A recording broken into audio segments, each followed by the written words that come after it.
Hello guys, welcome to Sanju's Bigg Boss channel. మరి నేనైతే latest అప్డేట్స్తో మీ ముందుకైతే వచ్చేసాను. మరి ఈ వీక్ కెప్టెన్సీ కంటెండర్స్ ఎవరు అనేది అయితే తెలిసిపోయింది.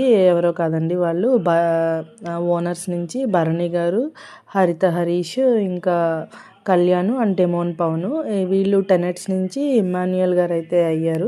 వీళ్ళందరికీ ఒక టాస్క్ కూడా పెట్టడం జరిగింది. ఆ టాస్క్లో మొత్తానికి కెప్టెన్ అయితే డెమాన్ పవన్ అయినట్టయితే లేటెస్ట్ ఇన్ఫర్మేషన్ అయితే మనకు ఉంది.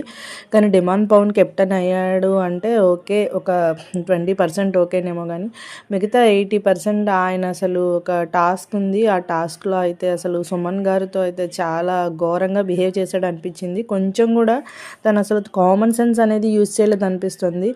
లేడీస్ అలా ఉన్నారు బాబు, జెంట్స్ ఇతను డెమాన్ పవన్ ఒక్కడే కొంచెం బెటర్ అనుకుంటే ఇతను కూడా మరి అసలు అంత వైల్డ్ గేమ్ అవసరం లేదు. అక్కడ ఆల్రెడీ వాళ్ళ టీం నుంచే 3 మెంబర్స్ ఉన్నారు. ఇంకా సుమన్ గారు ఒక్కళ్ళే ఆడుతున్నారు.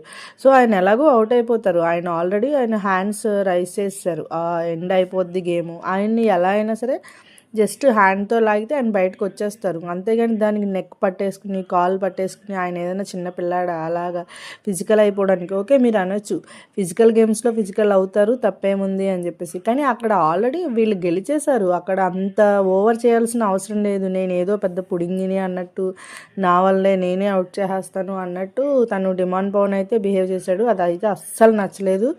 చూసి ఓట్స్ అయితే వేయండి. ఇలాంటి వాళ్ళు ఈ వీక్ కాకపోతే నెక్స్ట్ 2 వీక్స్ తర్వాత అయినా సరే ఖచ్చితంగా బయటకైతే వచ్చేస్తారు. దాంట్లో ప్రాబ్లం ఏం లేదు. కానీ వీకెండ్లో నాగార్జున గారు అయితే డిమాండ్ పవన్ గురించి అడిగితే బాగుంటుంది అనిపిస్తుంది. అండ్ ఓటింగ్లో అయితే కనుక ప్రజెంట్ సుమన్ శెట్టి గారే టాప్లో ఉన్నారు.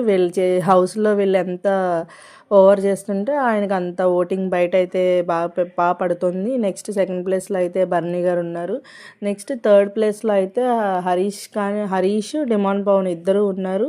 నెక్స్ట్ ఫోర్త్ ప్లేస్లో అయితే ఫ్లోరా షైనీ గారు ఉన్నారు. ఫిఫ్త్ ప్లేస్లో ప్రియా ఉంది. సిక్స్త్ ప్లేస్లో మనీష్ ఉన్నారు. మనీష్కి ప్రియాకి almost same kind of voting అయితే జరుగుతుంది.